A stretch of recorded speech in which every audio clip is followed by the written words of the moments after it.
नमस्कार, मैं हूं आपके साथ अपूर्वा सिंह। रात के 8 बज चुके हैं। वक्त हो गया है आपके खास शो सबसे बड़ा मुद्दा सबसे बड़ी बहस का। और आज की बड़ी बहस होगी योगी का सख्त संदेश, घुसपैठिया मुक्त प्रदेश। देश की सीमाएं सिर्फ नक्शों पर खिंची लकीरों से नहीं बचती, सरहदों की असली रक्षा होती है सिस्टम की सख्ती से, शासन की इच्छा शक्ति से। और आज उत्तर प्रदेश में वही सख्ती, वही इच्छा शक्ति खुलकर सामने आई है। योगी सरकार ने बांग्लादेशी और रोहिंग्या घुसपैठियों के खिलाफ ऐसा एक्शन शुरू किया है जिसने पूरे प्रशासनिक तंत्र को हिला दिया है। 17 नगर निकायों में पहचान का आदेश, हर मंडल में डिटेंशन सेंटर की तैयारी और अवैध रूप से रह रहे विदेशियों पर सीधा निर्णायक वार। मुख्यमंत्री योगी आदित्यनाथ का साफ संदेश है, किसी भी हाल में अवैध घुसपैठ बर्दाश्त नहीं। नगर निकायों को आदेश है कि अपने यहां काम करने वाले हर संदिग्ध बांग्लादेशी और रोहिंग्या की सूची तुरंत तैयार की जाए। यह सूची सीधे कमिश्नर और आईजी के पास पहुंचे ताकि कार्रवाई में कोई देरी ना हो, कोई ढिलाई ना हो। यूपी पुलिस, खुफिया एजेंसियां, नगर निगम सब एक साथ एक्शन मोड में आ चुके हैं। आगरा में पहले पकड़े गए बांग्लादेशियों की फाइलें फिर से खोली गई है। अवैध बस्तियां चिन्हित की जा रही हैं।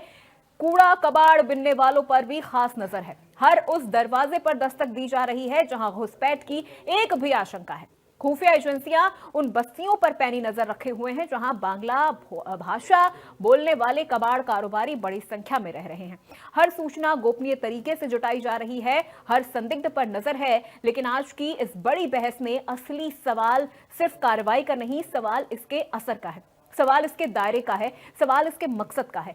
क्या उत्तर प्रदेश देश की आंतरिक सुरक्षा की सबसे बड़ी दीवार बनने जा रहा है? क्या यह अभियान वास्तव में घुसपैठ पर ब्रेक लगाएगा? और क्या पहचान अभियान से असली घुसपैठिए पकड़े जाएंगे या फिर निर्दोष लोग भी इस जाल में फंसेंगे? यह भी एक बड़ा सवाल है।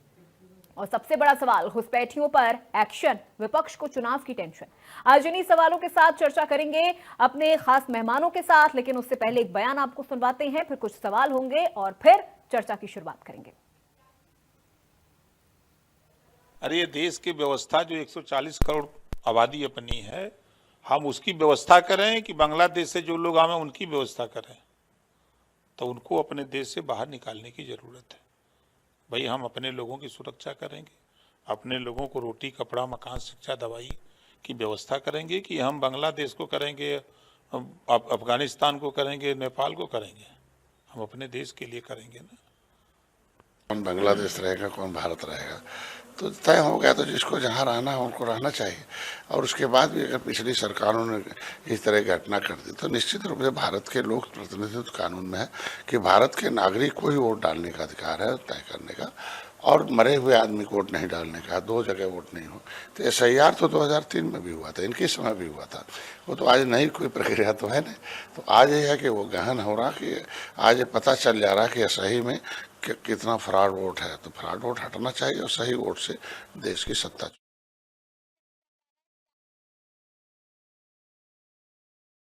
तो कुछ सवाल भी हैं जहां पर आज हम मेहमानों से ये समझेंगे कि 2027 से पहले यूपी से क्या घुसपैठिए आउट हो जाएंगे, क्योंकि इस वक्त योगी आदित्यनाथ लगातार इस दिशा में बहुत मजबूती के साथ काम कर रहे हैं। बस्ती बस्ती घुसपैठिया अभियान, क्या बोले भाईजान। एक एक घुसपैठियों को यहां पर देखा जा रहा है, परखा जा रहा है और फिर उन्हें बाहर निकाला जा रहा है। घुसपैठियों का एक्शन, विपक्ष को चुनाव की टेंशन। तो ये बड़ा सवाल होगा जो आज इस चर्चा के दौरान हम मेहमानों से पूछेंगे। बस्ती बस्ती घुसपैठिया अभियान, क्या बोले भाईजान। एक एक घुसपैठियों को योगी खींच कर निकालेंगे। तो वहीं इसी को लेकर हमारी टीम ने लखनऊ के मेयर सुषमा खरकवाल से भी बातचीत की है। सुनिए उनका क्या कुछ कहना है। तो यहाँ पे 1 घंटे से मौजूद हो और लगभग सब पुरुष फिलहाल यहाँ पे नहीं है, महिलाएं हैं, सब बांग्लादेशी रोहिणिया हैं। मैम आपने क्या आदेश दिया? यहाँ पर लाइट काटने के लिए भी कहा? हाँ बुलाया है अभी, पावर हाउस वाले को बुलाया है। हाँ आपने आधार कार्ड चेक किए तो चेक कहाँ के मिल रहे हैं? सब बपरेटा के हैं। बपरेटा कहाँ? आसाम? आसाम बपरेटा। तो आपने पूछा मैम ये लोग कब से रह रहे हैं यहाँ? मैंने इनको पूछा बपरेटा गांव के, तो जरा वहाँ के प्रधान का एड्रेस बता दो, नाम बता दो, विधायक का नाम बता दो, क्योंकि जो जिस गांव का होता है प्रधान का नाम तो जानता ही है। कुछ नहीं बता पाए। चेक किया जा रहा है कि आखिर इनके तो चलिए चर्चा की शुरुआत करते हैं एक एक करके। पहले मेहमानों से आपका परिचय करवा देते हैं। अवधेश उपाध्याय जी हमारे साथ जुड़ गए हैं, प्रवक्ता है बीजेपी पार्टी से। अवधेश जी आपका बहुत स्वागत है। यश भारती जी हमारे साथ जुड़ गए हैं, प्रवक्ता है समाजवादी पार्टी से। यश भारती जी का भी स्वागत है। मनोज मिश्रा हमारे साथ जुड़ गए हैं, वरिष्ठ पत्रकार हैं। मनोज जी बहुत स्वागत है आपका। और एमसी द्विवेदी हमारे साथ जुड़ गए हैं, पूर्व डीजीपी हैं। द्विवेदी साहब आपका भी बहुत स्वागत है। और हमारे सहयोगी केएन पांडे हमारे साथ जुड़ चुके हैं लाइव लखनऊ से। केएन पांडे, चूंकि सबसे पहले शुरुआत मैं आपसे ही करूंगी चर्चा को लेकर, उसके बाद फिर बाकी मेहमानों का मैं रुख करूंगी। लगातार आप इन तमाम चीजों को देख रहे हैं और अब ये कहा जा रहा है कि असम में जो डिटेंशन सेंटर बना है वहां पर इन घुसपैठियों की पहचान करके उनको वहां भेजा जा रहा है और फिर एक पूरे लीगल प्रोसीजर के तहत उन्हें वहां से उनके देश बांग्लादेश उनको वहां पर भेजा जा रहा है। किस तरह की चुनौती आपको लग रहा है कि इस दौरान नजर आ रही है उनकी पहचान करने को लेकर? क्या वो आसानी से यहां से डिपोर्ट हो रहे हैं या किसी तरह की परेशानी उनकी तरफ से भी खड़ी की जा रही है? अभी तो सर्चिंग का शुरुआत हुई है, आज से सर्चिंग की शुरुआत हुई। जैसा कि मुख्यमंत्री ने आदेश दिया था कि जितने भी 17 नगर निकाय हैं उत्तर प्रदेश के, उनके सब जगह वहाँ पे सर्चिंग की जाएगी। तो उसकी शुरुआत जो है आज राजधानी लखनऊ में भी देखने को मिली। उसकी कमान जो है यहाँ की मेयर सुषमा करकवाल ने खुद संभाल रखी थी और गुडब्बा थाना क्षेत्र के तमाम जो मोहल्ले हैं जहाँ पे झुग्गी झोपड़ियों में तमाम लोग रहते थे, वहाँ पे उन्होंने सर्च करने की कोशिश की। और जैसे ही वो लाओ लश्कर के साथ वहाँ पर पहुंची तो वहाँ पे एक तरीके से देखा गया कि भगदड़ सी मच गई। जो पुरुष थे वो तो वहाँ पे झुग्गी झोपड़ियों को छोड़ करके भाग गए और महिलाएं जो हैं वो झुग्गी झोपड़ियों में वो बस्ती चिपटी नजर आई। तो कुल मिलाकर के इस तरीके की देखा जाए तो यहाँ पे चुनौतियां तो तमाम है। लोग जो है यहाँ पर उन लोगों ने अपना आधार कार्ड भी बनवा रखा है, वोटर आईडी कार्ड भी बनवा रखा है, लेकिन मुख्यमंत्री आदित्यनाथ ने साफ तौर पे कहा कि आधार कार्ड या वोटर कार्ड पूरी तरीके से मान्य नहीं होगा। अब इसमें डेट ऑफ बर्थ चाहिए होगी, जन्म एक तरीके से जन्म का प्रमाण चाहिए होगा, चाहे वो हाई स्कूल की मार्कशीट हो या हॉस्पिटल में जब बर्थ हुई थी वो हो, या तो ऐसा कोई सर्टिफिकेट होना चाहिए। जो बीते जमाने की बात हो गई जो वोटर आईडी कार्ड या आधार कार्ड माना जाता था। तो कुल मिलाकर के इनका सर्चिंग अभियान शुरू हो गया। मैं आपको बताना चाहूंगा कि मुख्यमंत्री ने हालांकि 17 नगर निकायों के लिए ये आदेश दिया था, लेकिन उत्तर प्रदेश के सभी जिलों में कमोबेश इसकी सर्चिंग शुरुआत हो गई। लोगों ने जो सरकारी अधिकारी हैं उन्होंने अपने लेवल से शुरुआत कर दी। मैं बताना चाहूंगा कि महाराजगंज जो कि एक तो नेपाल बॉर्डर से सटा हुआ है, वहां पर भी जो नगर निकाय और जिला प्रशासन के लोगों ने सर्चिंग अभियान शुरू किया और लोगों की पहचान करने की कोशिश की। वहां तो दुकानदारों तक को जो है जो बाहर से लगे जो संदिग्ध लगे हैं उनकी भी सर्चिंग की गई। तो कुल मिलाकर के ये अभियान जो है माना जाए तो अब पूरे उत्तर प्रदेश में चल रहा है और खासतौर से जो बॉर्डर इलाका है एक तरीके से 640 किलोमीटर का जो नेपाल से सटा हुआ बॉर्डर है, जो पीलीभीत, लखीमपुर खीरी, श्रावस्ती, बहराइच, महाराजगंज होता हुआ सिद्धार्थनगर तक जाता है। तो इन बॉर्डर एरिया पे भी काफी एहतियात बरती जा रही है। तो कुल मिलाकर के सघन सर्चिंग का अभियान जो शुरू हो चुका है और देखने वाली बात है कि इसमें दो तरीके के काम किए जा रहे हैं। जो प्रशासनिक अमला है वो डिटेंशन सेंटर बन इसकी सर्च कर रहा है कि आखिर ये कहाँ पे बनाया जाए ताकि लोगों को रखा जाए, क्योंकि अभी इनकी संख्या मालूम नहीं है कि कितने लोग निकल सकते हैं। तो इसको लेकर के सर्च किया जा रहा है ताकि जहाँ पे लोगों को रखा जाए तो ये कोई और तरीके से देखा जाए तो मामला काफी ज्यादा चुनौतीपूर्ण भी है सरकार के लिए भी। और यहाँ पर घुसपैठियों की पहचान करना आ चुकी, अगर हम उनके हाव भाव की अगर हम बात करें, उनके चेहरे की बात करें, उनके पहचान की बात करें तो बड़ा मुश्किल हो जाता है ये पहचान करना कि ये असल में बांग्लादेशी है या असम से आए हुए नागरिक है। चूंकि भारत में और उत्तर प्रदेश में असम से भी आए हुए नागरिक बहुत सारे यहाँ पर रहते हैं।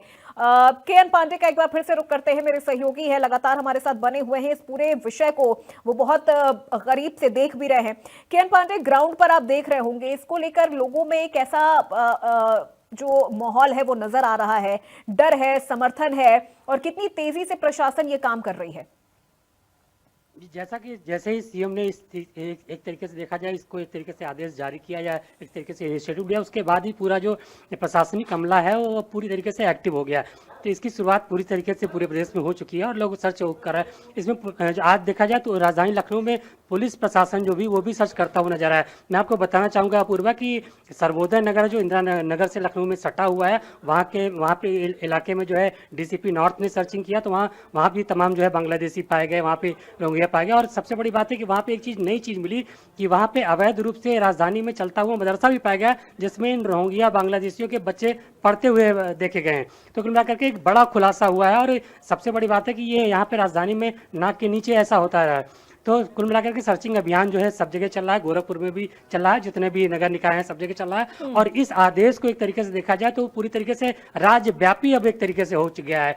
तो जो तमाम प्रशासनिक अमला है वो पूरे प्रदेश में इस बात को शुरू कर चुका है, क्योंकि ऐसा नहीं कि ये 17 नगर निकायों तक ही सीमित है। ये जो सफाई कर्मचारी के रूप में या मजदूरी करने वाले या कबाड़ बीनने वाले, ये ऐसे लोग हैं, ये सभी प्रदेश के हर जिले में हैं, ऐसा अंदाजा लगाया जा रहा। तो इसलिए सघन तलाशी की अभियान जो है पूरी तरीके से पूरे प्रदेश में शुरू कर दिया गया। और सबसे बड़ी बात है कि जो ये प्रशासनिक अमला वो 2 तरीके से काम कर रहा है। जैसा मैं आपको बताना चाहूँगा कि जो प्रशासनिक अमला है वो डिटेंशन सेंटर बनाने की कोशिश कर रहा है, और ये डिटेंशन सेंटर हो सकते हैं, वो कोई कॉलेज भी हो सकता है, स्कूल भी हो सकता है, कोई मैरिज लॉन भी हो सकता है, जहाँ पे भारी संख्या में लोगों को रखा जाए।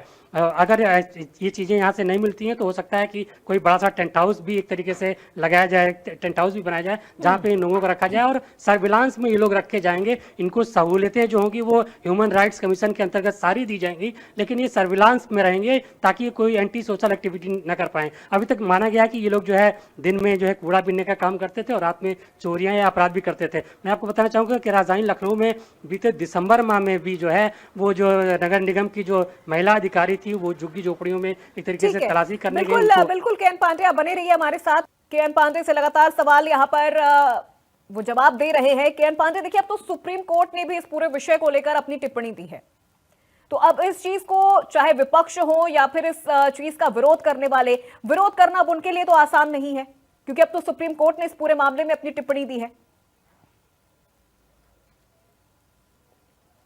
ये सबसे बड़ी बात है कि जब राष्ट्रीय सुरक्षा की बात हो तो सभी को इसमें एक साथ आने की जरूरत है, और इसका एक तरीके से खुले हाथों से स्वागत करने की जरूरत है, क्योंकि ये राष्ट्रीय सुरक्षा से जुड़ा हुआ मामला है। ये जो हमारे जो संसाधन है उस पर जो है गैर प्रांत से या गैर देश से आए हुए लोग उस पर हक जमा रहे हैं, और ये उसका उपयोग भी तो कर रहे हैं, एक तरीके से कहा जाए तो दुरुपयोग भी कर रहे हैं। वो खाते पीते तो हमारे यहाँ के, और वो अपराध भी करते हैं, तमाम जो एंटी सोशल एक्टिविटी है उसमें भी शामिल पाए जाते हैं। तो इस तरीके की चीज़ें जो होती हैं वो यहाँ पे होती नहीं। तो इसलिए सरकार ने अगर ये इनिशिएटिव लिया है तो इसको एक तरीके से कहा जाए कि उत्तर प्रदेश ने अभी इनिशिएटिव लिया है, इसको एक तरीके से देशव्यापी करने की जरूरत है, क्योंकि ये जो रोहिंग्या बांग्लादेशी वो उत्तर प्रदेश तक ही सीमित नहीं है, देश के अन्य कोनों में भी हैं। मैं आपको बताना चाहूँगा कि जो अभी मथुरा में मई माह में 90 बांग्लादेशी पकड़े गए थे, तो वो उत्तर भारत के तमाम कई राज्यों में पहले भी रह चुके थे। हालांकि वो 4-5 महीने से वो मथुरा में रह रहे थे, जो भट्टों में काम कर रहे थे। उनकी जब एक तरीके से जांच पड़ताल की गई तो वो पूरे के पूरे जो 90 लोग पाए गए, जिसमें 35 महिलाएं थीं और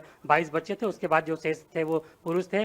तो उनके पास Aadhaar card, PAN card, mobile, SIM वगैरह सब कुछ बरामद हुआ था। तो कुल मिलाकर के जहाँ पे एक तरीके से रैकेट काम करता है, जो इस तरीके की एक तरीके से मैन पावर को सप्लाई करता है, जो वो मैन पावर है वो रोहिंग्या बांग्लादेशी के रूप में है। और नगर निकाय जो है उनमें ये ज्यादा संख्या में पाए जाते हैं, क्योंकि इनका काम ही कबाड़ बीनना, कूड़े करकट। बिल्कुल के पांडे जी, देखिए सुप्रीम कोर्ट ने भी बहुत स्पष्ट तरीके से इस पूरे विषय को लेकर अपनी टिप्पणी दी है, और स्पष्ट तरीके से कह दिया है कि अगर भारत ने इनको शरणार्थी का दर्जा नहीं दिया है, अगर ये भारत सरकार की इजाजत के बगैर यहां पर रह रहे हैं, तो ये तो साफ तौर पर घुसपैठिए कहलाएंगे। ये भारत में आ जाएंगे चुपचाप तरीके से, गुपचुप तरीके से, और फिर इनके लिए कई ऐसी सोशल एक्टिविस्ट हैं, कई ऐसे एनजीओज हैं उनके लिए जो सड़कों पर उतर आएंगे, फिर इनके हक की मांग करेंगे, इनके लिए एक सुरक्षित कानून की मांग करेंगे। कोर्ट ने तो साफ तौर पर यह भी कहा है कि भारत में भी बहुत सारे गरीब हैं, हमें उनके बारे में पहले सोचने की जरूरत है, ना कि इन घुसपैठियों के बारे में।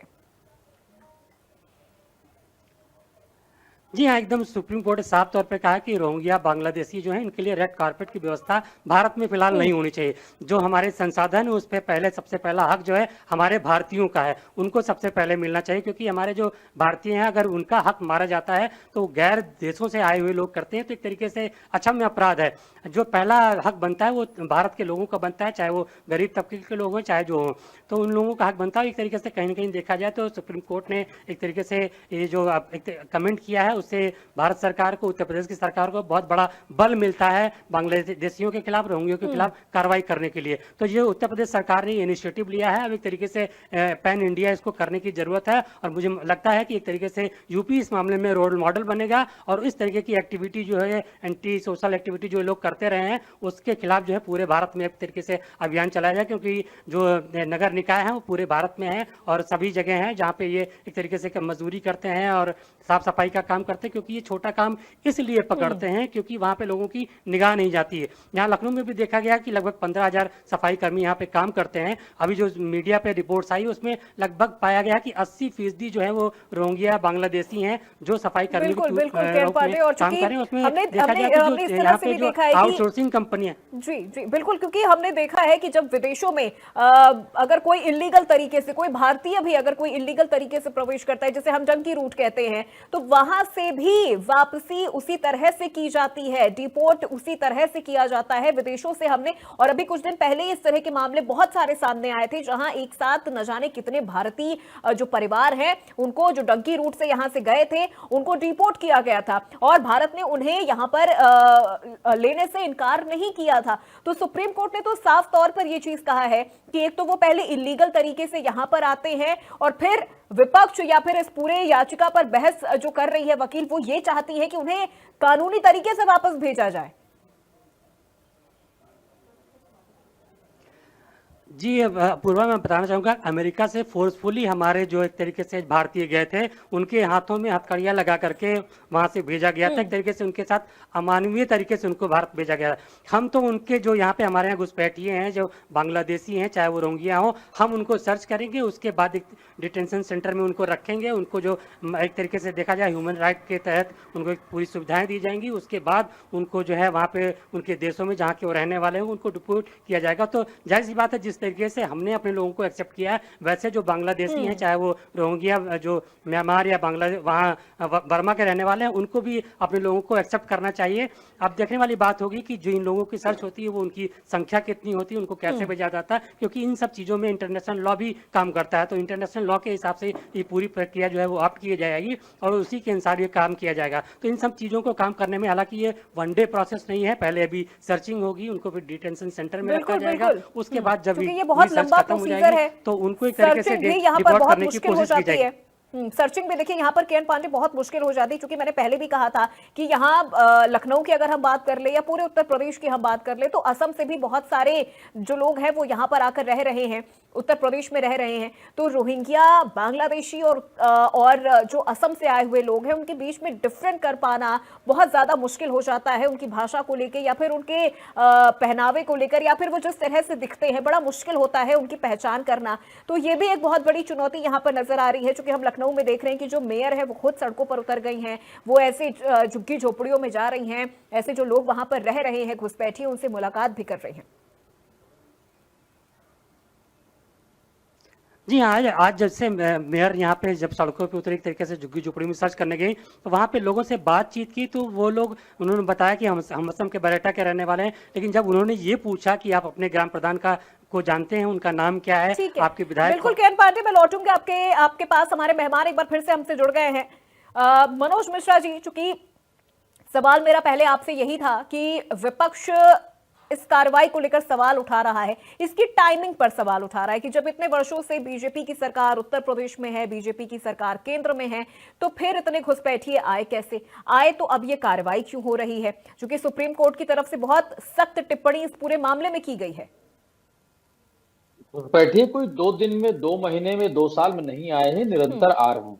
2019 के एक सामान्य तौर पर सर्वे में लगभग 11 लाख घुसपैठिए या बांग्लादेशी रोहिंग्या आ चुके हैं। आज उनकी संख्या लगभग, मुझे लगता है 15 लाख से ज्यादा होगी। और जिन बिंदुओं पर चर्चा करने की बात है, इस पर कोई पक्ष विपक्ष नहीं। आपको याद होगा कि भारत में किस तरीके का अमेरिका से नागरिक डिपोर्ट हुए, हाथों में बेड़िया और पैरों में सिकड़ियां जकड़ी हुए लोग वापस आए। और इस बात का लोग समझने का प्रयास क्यों नहीं करते कि जब अवैध तरीके से किसी भी देश का नागरिक दूसरे देश में जाएगा, या रोहिंग्या या बांग्लादेशी हमारे देश में आए हैं, तो हमारे अधिकारों का एक जो भारतीय है उसकी हिस्सेदारी, चाहे रोजगार में हो, हर चीज में, और बढ़ती हुई आबादी, हम लोग जब चर्चा करते हैं तो 130 करोड़ 140 करोड़ भारतीयों की बात करते हैं। तो अगर जो जैविक पदार्थ या बाकी जो भी योजनाएं, और जैसे हमारे एक मित्र कह रहे थे, आप यकीन जाने कि चाहे वोटर आईडी हो, आधार हो, पैन कार्ड हो, ड्राइविंग लाइसेंस हो, वो सबसे पहले लाइन बना कर लेते हैं। 82 करोड़ 80 करोड़ जो लोग राशन की बात वितरित हो रही है, आप कोविड के दौरान से लेके अब तक, उसमें बहुत सारे लोग ऐसे हैं। इसी लखनऊ शहर की बात हम क्यों करते हैं, हम 17 नगर निकाय क्षेत्रों की बात क्यों करते हैं। आज की स्थिति है कि गोरखपुर से लेके गाजियाबाद तक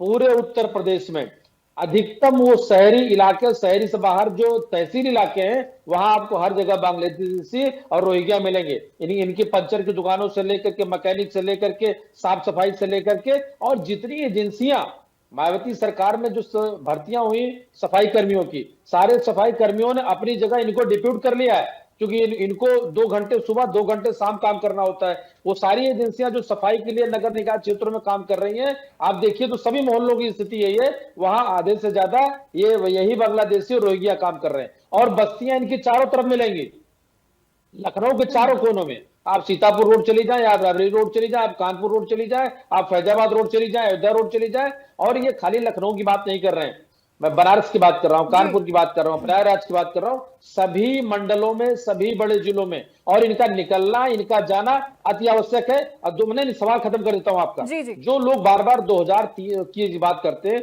भैया मुख्य रूप से जो वोटर लिस्ट है उसका सत्यापन या उस पर विवेचना, उसकी कार्रवाई हमेशा हुई है। ये अगर हो, इसका स्वागत करिए, बुराई क्या है? आप बेरोजगारी की बात करेंगे, महंगाई की बात करेंगे, आवास की बात करेंगे, भत्ता की बात करेंगे, और जब इनको निकालने की बात आएगी, जो आप अख्तियार ले रहे हैं, आप उनके लिए लिबरल हो जाते हैं। बिल्कुल मनोज जी, चूंकि देखिए सुप्रीम कोर्ट ने भी बहुत सख्त लहजे में ये कहा है कि एक तो ये गुपचुप तरीके से, अवैध तरीके से ये भारत में प्रवेश कर रहे हैं, फिर भारत के अलग अलग राज्यों में जाकर ये रह रहे हैं, और फिर विपक्ष यहाँ पर जो प्रोसिक्यूटर है वो यहाँ पर ये चाह रहे हैं कि इनको कानूनी तरीके से इनको भेजा जाए। भारत में भी गरीब है, क्या हमें पहले उनके बारे में सोचने की जरूरत है या हमें इनके बारे में सोचने की जरूरत है? क्योंकि बहुत सारे एनजीओ, हमने सर आपने भी देखा होगा, बहुत सारे ऐसे एनजीओ हैं, सोशल एक्टिविस्ट हैं जो इनकी हकों के लिए सड़कों पर ये उतर आते हैं कि इनको भी हक मिलना चाहिए, इनको भी कानूनी सुरक्षा मिलनी चाहिए, इनको भी राशन मिलना चाहिए। एमसी द्विवेदी साहब, मैं आपसे समझूंगी, क्योंकि असम से भी आने वाले बहुत से लोग हैं जो यहाँ पर रह रहे हैं, बांग्लादेशी, रोहिंग्या, इन लोगों की जो पहचान है वो कितनी ज्यादा चुनौतीपूर्ण हो जाती है इस वक्त प्रशासन के लिए, पुलिस के लिए? देखिए, क्योंकि शक्ल सूरत से तो वो भी करीब करीब ऐसे ही जैसे हम लोग हैं, उससे तो पहचानना बहुत मुश्किल हो जाता है। जहाँ तक भाषा का सवाल है, तो बंगाल की भाषा और बांग्लादेश की भाषा एक है, उस तो भाषा से भी बहुत कठिनाई हो जाती है। और वो कोई बंगाल का, आसाम का कहीं भी कोई गांव या शहर का नाम ले लेते हैं, वहाँ के हैं, तो इससे पहचान तो बहुत मुश्किल है। और इसी कारण से कहिए तो यद्यपि ये समस्या 1971 से बहुत ज़्यादा बढ़ी, जब बांग्लादेश वॉर हुआ, और बहुत से बांग्लादेशी, कुछ शरणार्थी और कुछ वैसे घुसपैठिए, दोनों तरह से भारत में चले आए और यहाँ बस गए। तो तब से समस्या बहुत बढ़ गई, घुसपैठियों की लगातार फिर आते रहे, एक के जाता है दूसरे को बुला लाता है, इस तरह आते रहते हैं। तो इनको रोकने के लिए सदैव प्रशासन की तरफ से भी ये बिंदु उठाया जाता रहा है, और बड़ी बड़ी प्राइम मिनिस्टर के साथ, चीफ मिनिस्टर के साथ मीटिंगों में ये बातें उठाई जाती रही हैं। परंतु सही बात यह है कि न तो शासन और न प्रशासन कोई भी पूरी तरह गंभीर नहीं था इस विषय में कुछ करने के लिए। कोई योजनाबद्ध तरीके से कोई काम नहीं हो रहा था। अब कोई आदमी एक मिल गया, उसको ढूंढ लिया, उससे कोई फर्क नहीं पड़ता है, और फिर आज गए आप, कल आदमी गायब हो गया। इसलिए ये जो डिटेंशन सेंटर अगर बन जाएंगे, तो वो आदमी जो कि सस्पेक्ट है उसको डिटेंशन सेंटर में रख के जल्दी से जल्दी उसकी आइडेंटिटी इस्टेब्लिश करके कि वो भारतीय है या बाहर का है, और उसके बाद उसे बाहर रिपोर्ट किया जा सकता है। तो ये ठोस कदम है, और इसके माध्यम से ये उम्मीद की जानी चाहिए कि इनकी कमी आएगी। असम का जहाँ तक सवाल है, वहाँ मुख्यतः हिंदू रहते थे, बहुत शांति प्रिय थे, परंतु अब वहाँ का डेमोग्राफिक बहुत चेंज हो गया है, जिसके कारण 1982 में बहुत कत्लेआम भी हुआ था वहाँ पर, अगर आपका। तो अगर ऐसी स्थिति हुई तो सांप्रदायिक दंगे, कत्लेआम और ये सब होते रहेंगे, और इसको अगर इनको हटाया ना गया, आवश्यक ये है। बिल्कुल सर, मैं लौटूंगी आपके पास। यश भारती जी, एक सवाल आपसे, उसके बाद सीधे अवधेश जी मैं आपका रुख करूंगी। यश भारती जी, क्योंकि देखिए यहाँ पर विपक्ष की भी इस पूरे विषय पर राय उतनी ही जरूरी है जितनी की पक्ष की है। कार्रवाई हो रही है, अभी तक विपक्ष की ओर से सवाल ये उठ रहा था कि इतने सालों से यूपी में बीजेपी है, केंद्र में बीजेपी है, तो कार्रवाई अब क्यों हो रही है? खैर, कार्रवाई हो रही है, लेकिन उसके बावजूद भी सवाल उठ रहे हैं। अब तो सुप्रीम कोर्ट ने इस पूरे विषय में बहुत सख्त टिप्पणी कर दी है कि पहले हम अपने देश के लोगों को देखेंगे, उन्हें संभालेंगे, कि जो इस तरह से गुपचुप तरीके से घुसपैठिए आ रहे हैं, हम उनके विषय को सोचेंगे। देखिए अपूर्वा जी, ये राष्ट्रीय विषय है, और इसमें राष्ट्र की जो सरकार है उससे कोई रायशुमारी या उसके साथ कोई एसओपी, लाइन ऑफ एक्शन तय नहीं किया जा रहा। जो किया जा रहा है अपनी मनमानी से किया जा रहा है। क्या योगी आदित्यनाथ जी की सरकार इतनी काबिल है कि वो ये सारी चीजें ढूंढ लें, असम में जाके काम कर लें, बांग्लादेश में जाके काम कर लें, नेपाल में जाके काम कर लें, म्यांमार में जाके काम कर लें? ये केवल और केवल बांग्लादेशी और पाकिस्तानी बता करके जो बाकी अवैध नागरिक रह रहे हैं, चाहे वो नेपाली हो, म्यांमार के हो, श्रीलंका के हो, अवैध मतलब अवैध। फिर बात तो सबकी होनी चाहिए। जैसा आदरणीय मनोज जी ने कहा कि आज जो भारत देश छोड़ के जा रहे हैं डंपिंग के रास्ते से, अवैध रास्ते से, अमेरिका के अंदर सबसे सर्वाधिक संख्या जो है वो भारतीयों की है। और जब उनको वापस लाया जा रहा है तो कितना अपमानित करके लाया जा रहा है, क्योंकि उन्होंने नियम तोड़ा वहां का। और देश की सरकार हमारी उस समय खामोश रहती है। तो आज अगर बड़ी संख्या में लोग देश छोड़ रहे हैं और बड़ी संख्या में लोग देश के अंदर आ रहे हैं, तो बड़ी स्थिति में अवैध रूप से जो चीजें हो रही है, चाहे जाना रहना, राष्ट्र की सरकार पर सवाल नहीं उठेगा। और एक राज्य की सरकार केवल मूल विषयों से ध्यान भटकाने के लिए या अपने आप को सर्वोच्च दिखाने के लिए राष्ट्र की सरकार से कोई बात नहीं कर रही। क्या रक्षा मंत्री जो लखनऊ से सांसद है उनसे बात करके उनके साथ लाइन ऑफ एक्शन तय करके एसओपी बना करके बेहतर काम नहीं हो सकता था? बनारस से जो प्रधान सेवक अपने आप को कहते हैं, प्रधानमंत्री जी, प्रधान सांसद, उनके साथ बैठ के तय करके क्या बेहतर काम नहीं हो सकता था? और ये काम इतना अच्छा है तो ये केवल यूपी में क्यों हो रहा है, बाकी जगह क्यों नहीं हो रहा? ये अंतर युद्ध जो भारतीय जनता पार्टी के लोगों के बीच में है कि मुख्यमंत्री और उप मुख्यमंत्री के बीच में लड़ाई चल रही है, मुख्यमंत्री और राज्य सरकार और केंद्र सरकार के बीच में लड़ाई चल रही है, अपने आप को बहुत ही अच्छा और दूसरे को खराब दिखाने की जो लड़ाई चल रही है, ये पूरा खेल उसका है। अन्यथा ये एक मिला जुला कार्यक्रम होता जो पूरी तरीके से चलता, ना अवैध रूप से कोई बाहर जाता, ना कोई अवैध रूप से अंदर आता। ये सिर्फ कांड हो रहा है, एसआईआर में जो गलतियां हो रही हैं, बीएलओ की जो मौतें हो रही हैं, ये जो सब नशे के कारोबार भारतीय जनता पार्टी की सरकार में भ्रष्टाचार फल फूट रहा है, उसको ढाकने का शॉर्टकट है। एक शगुफ्ता छोड़ दो, हिंदू मुसलमान कर दो, सारी बातें मिट जाएंगी। अरे आप करिए ना, किसने रोका? मैं फिर कह रहा हूं, अवैध रूप से जो बाहर जा रहे हैं उनको भी रोकिए, अवैध रूप से जो अंदर आ रहे हैं उनको भी रोकिए। और बांग्लादेशी, पाकिस्तानी क्यों, श्रीलंका, नेपाल, म्यांमार क्यों नहीं? अवैध तो अवैध है, रहे तो अवैध तरीके से रहे, नहीं तो अवैध तरीके से बाहर रहे। पॉलिसी तो बनाइए। आपकी कोई पॉलिसी तय नहीं है, सब हवाबाजी चल रही है। ना आपके पास संख्या तय है, ना आपके पास कोई प्रोग्राम तय है। आप मनोज जी से पूछ लीजिए, कागज दिखाओ। ठीक है, यश भारती जी, मैं लौटूंगी आपके पास, जवाब ले लेते हैं अवधेश जी से। अवधेश जी, ऐसी हवाई कार्रवाई करने के लिए आप लोग सड़कों पर उतर गए हैं, ना आपके पास रोड मैप है, ना ही आपके पास कोई नीति है इस काम को करने की, और फिर ये भी कहा जा रहा है कि आप टारगेट कर रहे हैं सिर्फ बांग्लादेशी और रोहिंग्या को क्यों आप देख रहे हैं? आप श्रीलंकाई को भी देखिए, आप म्यांमार से जो आए हैं आप उनको भी देखिए। देखिए अपूर्वा जी, मैं एक बात बता दूं यश भाई को और जो आपके दर्शक देख रहे हैं, ये जो घुसपैठियों को निकालने की जो प्रक्रिया चल रही है, ये उत्तर प्रदेश में ही नहीं है, ये उत्तर प्रदेश सहित कई ऐसे राज्य हैं जहाँ घुसपैठिए बसे हुए हैं और उनको निकालने का काम केंद्र सरकार कर रही है, मोदी सरकार कर रही है। और ये कहीं ना कहीं देश की जो आंतरिक सुरक्षा है नहीं, अभी रुक जाइए यश भारती जी, अभी रुक जाइए सर, रुकिए, मैं तो बोला नहीं, पहले जवाब सुन लीजिए सर, जवाब सुन लीजिए। क्या दिल्ली में? नहीं, अब यश भारती जी, सर बीच में नहीं सर, पहले आपने सवाल इतने सारे पूछे हैं, एक एक करके उनको जवाब देने दीजिए, फिर आप काउंटर करिएगा। ठीक है अवधेश जी। घुसपैठियों को जो निकालने की प्रक्रिया है मोदी सरकार की, ये एक जो है देश की आंतरिक सुरक्षा को देखते हुए एक महत्वपूर्ण कदम है। मोदी सरकार ने स्पष्ट कहा है, पूरी तरह से आप समझ लीजिए इस भाई, कि इस भारत की जमीन का जो अधिकार है, जो उसको अधिकार मिलना है वो भारतीय को मिलेगा, किसी बाहर वाले को नहीं मिलने वाला। अगर भारतीय संसाधनों का कोई प्रयोग करेगा, उपयोग में लाएगा, तो भारतीय ही लाएगा, किसी बाहर वाले को नहीं लाने देंगे। सीधी बात है। जो पहली सरकारें थी, जिस तरह से घुसपैठियों को बचाया गया वोट बैंक के लिए, एक मैं आपको एग्जांपल दूं अपूर्वा जी, बहुत अच्छा है। जब कोरोना काल चल रहा था, दिल्ली में आम आदमी पार्टी की सरकार, इनके एक विधायक थे अमानतुल्लाह खान, ओखला से, शाहीन बाग से।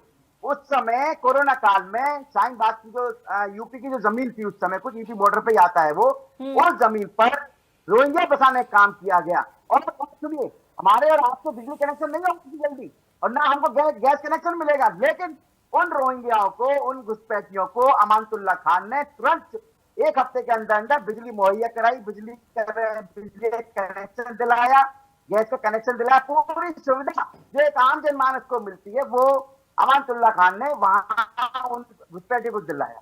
ये काम करते हैं जो विपक्षी दल के नेता है। आज में दर्द क्यों हो रहा है? क्योंकि मेन वोट बैंक तो वही है। ऐसा मुद्दा उठ रहा है, ठीक है अवधेश जी, सवाल अब मेरा मनोज जी से है, सवाल अब मेरा मनोज जी से है। अब रुक जाइए, आप रुक जाइए सर, रुक जाइए। सवाल मेरा मनोज जी से है। यश जी आप अपनी बारी में बोलिएगा। सवाल मेरा मनोज जी से। मनोज जी, फिर भी अगर हम देखें तो उत्तर प्रदेश की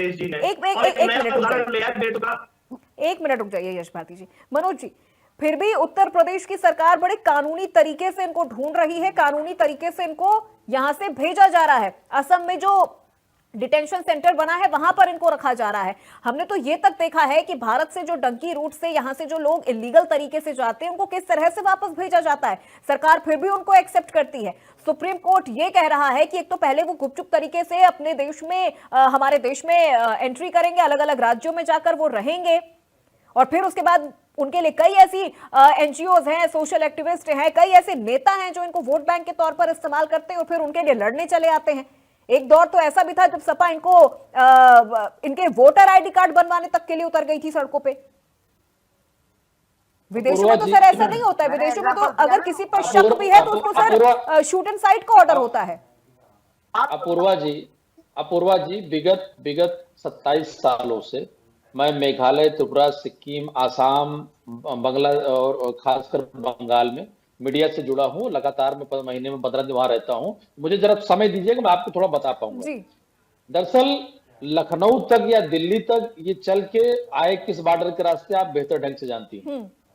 कलकत्ता मेट्रोपॉलिटन शहर है, वहां की जेलों में अगर आप कभी पता करेंगे तो जो महिलाएं हैं वो बांग्लादेश की हैं।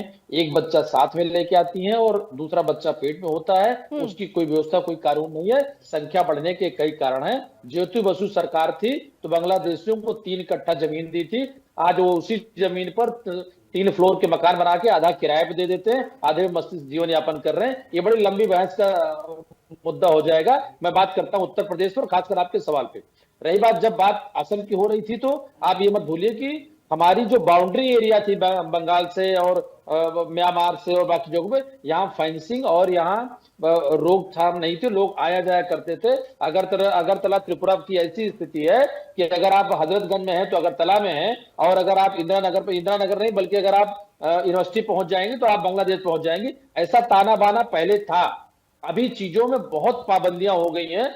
लेकिन 2008 में, मैं इसी लखनऊ की बात कर रहा हूं, उत्तर प्रदेश में कोई पहली बार नहीं हुआ। 2008 में भी बांग्लादेशियों, रोहिंग्या और अवैध रहने वाले लोगों को ढूंढा भी गया था। लेकिन अब संख्या बहुत बड़ी हो गई है।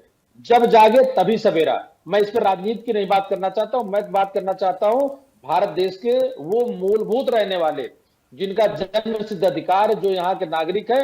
एसआईआर, अब चूंकि टाइमिंग का मसला है, एसआईआर के साथ बांग्लादेशियों को ढूंढना, सर्च करना, मेयर के जाना, मुख्यमंत्री का आदेश करना, मैं इन सारी बातों को स्वागत इसलिए करता हूं कि मैं एक भारतीय हूं।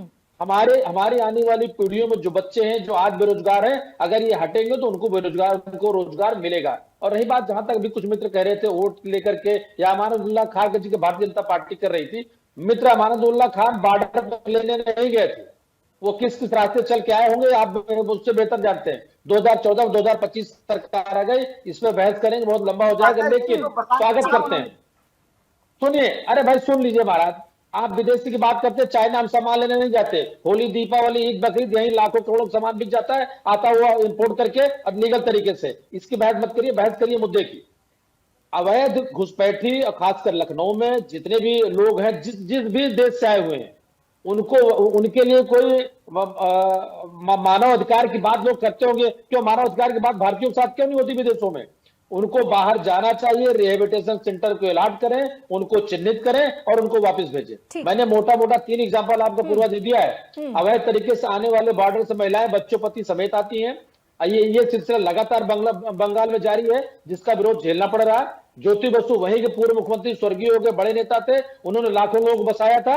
और आज की डेट में लखनऊ से लेकर के जितने शहर हैं हमारे, हर शहर में काम धंधे से लेकर के, कूड़ा कबाड़ से लेकर के, बिन्ना नहीं, बड़े बड़े कबाड़ियों की दुकानें इसी आगरा में, इसी कानपुर, लखनऊ में करोड़पति लोग हैं, तो बांग्लादेश से रोहिंग्या। जी ठीक है, मैं लौटूंगी सर आपके पास। एमसी द्विवेदी साहब, बताएं। डिटेंशन सेंटर जो ये मॉडल है, अब इसे राज्य पुलिस के लिए आप क्या समझ रहे हैं? एक बड़ी चुनौती के तौर पर देख रहे हैं या फिर सुरक्षा को मजबूत करने वाला एक बड़ा कदम आप देख रहे हैं? क्योंकि जैसा कि अभी मनोज जी ने कहा, और ये चीजें सही हैं, जिस तरह से ये बांग्लादेशी रोहिंग्या भारत में घुसते हैं, फिर यहाँ पर ये आके अपना परिवार बढ़ाते हैं, धीरे धीरे ये जो हमारी संपत्ति है, सरकार की जो संपत्ति है, उन पर ये धीरे धीरे कब्जा करना शुरू कर देते हैं, और फिर जब इनको निकालने की बारी आती है तो फिर सरकार के पसीने छूट जाते हैं। देखिए, डिटेंशन सेंटर जो है ये बहुत सही तरीका है इनको वापस करने का, क्योंकि इनके बनने से पहले अगर कोई पुलिस वाला आज एक बांग्लादेशी को ढूंढेगा तो कल वो दूसरी जगह गायब हो जाता था, और एक दो के निकालने से काम नहीं चलेगा। जब लाखों में है ये, तो उसका इलाज यही हो सकता है कि उनको इकट्ठा किया जाए। उनका जो क्लेम है कि हम भारतीय हैं, तो क्लेम की तुरंत जांच की जाए। आजकल इतना जांच कराना बहुत कठिन भी नहीं है वायरलेस के और इलेक्ट्रॉनिक युग में, और उसके बाद में जो भारतीय नहीं है उनको बाहर निकाला जाए। तो ये सही मॉडल है, सही तरीका है इसको निकालने के, इनको बाहर निकालने के लिए। ऐसा न होने के कारण पहले लगातार ये लोग बढ़ रहे थे असम और उधर के प्रांतों में, बंगाल, असम आदि में, साथ ही हमारे नेपाल बॉर्डर पर बहुत बढ़ रहे थे। तो लेकिन अब जो चूंकि डिटेंशन सेंटर जब बनाए जाएंगे तो पकड़ कर उसमें रखे जाएंगे, तो वो भाग नहीं पाएंगे, अपनी आइडेंटिटी छुपा नहीं पाएंगे, और आइडेंटिटी निश्चित होने के बाद उन्हें बाहर किया जा सकेगा। तो मेरी समझ तो ये सही कदम है। ये तो केंद्र सरकार का काम है बाहर निकालना। असल में प्रैक्टिकली तो स्टेट करती है, लेकिन स्कीम या योजना जो होती है वो केंद्र सरकार की ही है। अंतर्देशीय मामले सारे केंद्र सरकार ही उसको डील करती है। तो इसीलिए तमाम ऐसे प्रदेशों में जहाँ ऐसे लोग ज्यादा है ये कार्रवाई प्रारंभ की गई है, और मैं उम्मीद करता हूँ जहाँ नहीं है अभी वहाँ और भी की जाएगी, आगे की जाएगी।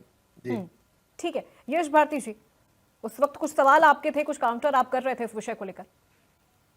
देखिए, मैंने जो सवाल पूछे भारतीय जनता पार्टी के साथी अवधेश जी ने उनको छुआ भी नहीं, और उदाहरण जो उन्होंने दिया मैं उसका जवाब वही दे रहा था, काउंटर वही कर रहा था कि जिस विधायक का वो उदाहरण दे रहे हैं, देश की राजधानी में वो कोई ट्रैवल एजेंसी नहीं चलाते थे कि वो बॉर्डर से लोगों को लेकर के आए।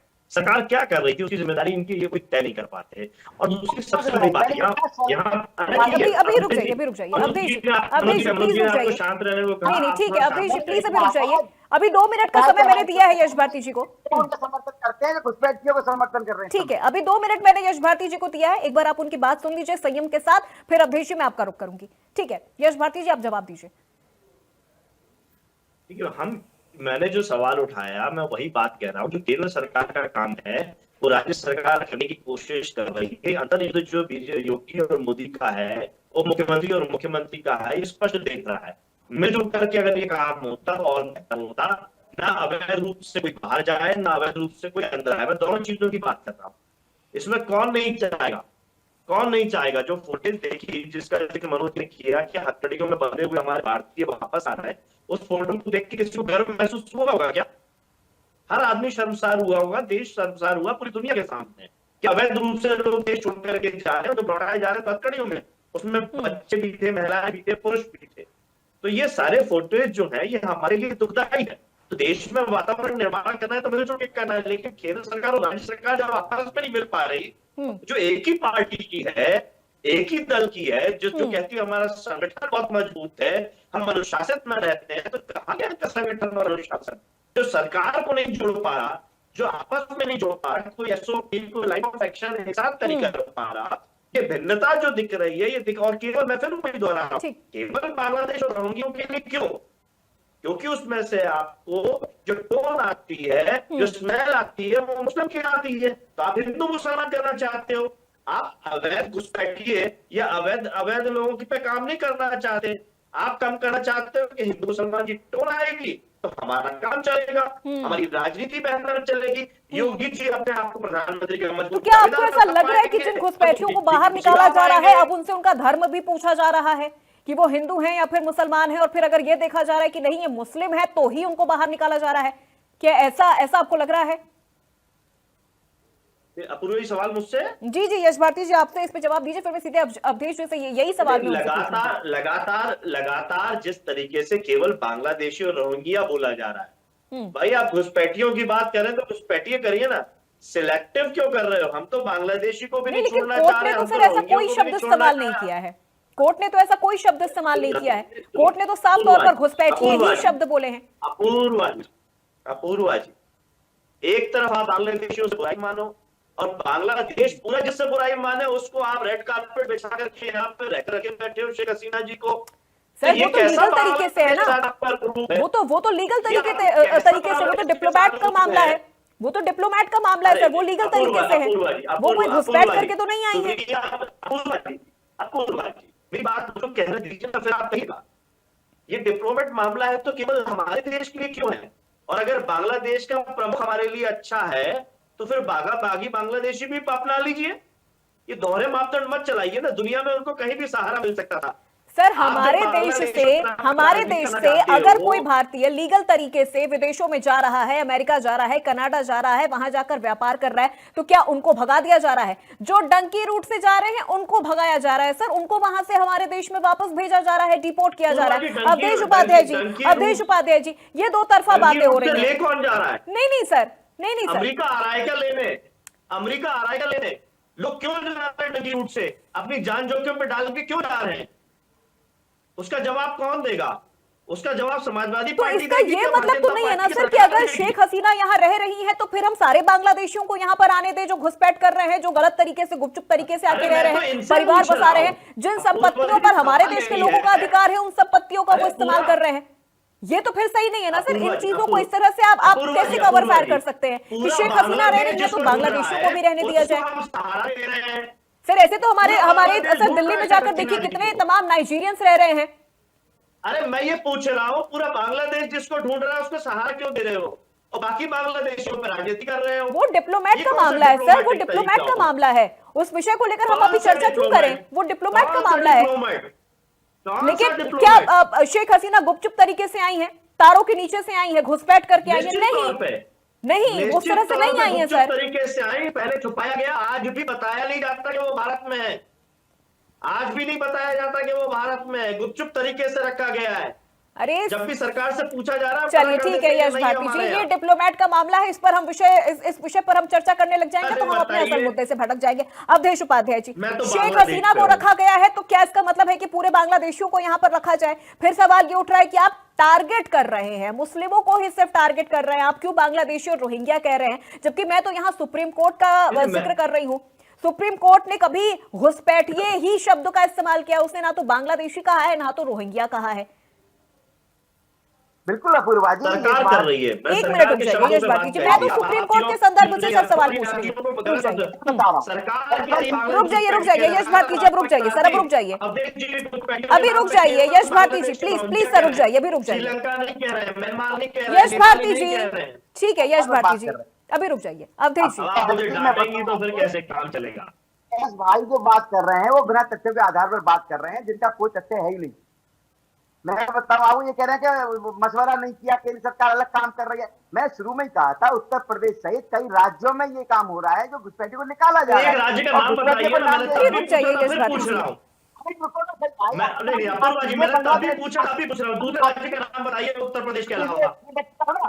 सुनिए तो सही, मैं बता रहा हूँ उत्तर प्रदेश में हो रहा है, आसाम में चल रहा है, पश्चिम बंगाल में चल रहा है, पीछे अभी दिल्ली में हुआ था, दिल्ली में फिर होने वाला है। ये सब जहाँ घुसपैठिए हैं जो सेंटर बन रहे हैं, सिलेक्ट कर रहे हो। अरे वो बताओ, किसी ने नाम लिया सिलेक्टिव का कि भाई ये मुस्लिम है, ये है? हम तो घुसपैठी कह रहे हैं ना, जो घुसपैठी है जिनके पास कोई कागज नहीं है, जिनके पास कोई वैध सबूत नहीं है कि वो यहाँ का निवासी है, उसको बाहर निकाला जाएगा। सब किस बात का है? इसमें तो आपको भी साथ आना चाहिए, लेकिन आप क्यों आएंगे? आपके सांसद तो भरी संसद में कहते हैं कि हम तो जिहाद करेंगे, जिहादी करवाएंगे, जिहाद कराएंगे।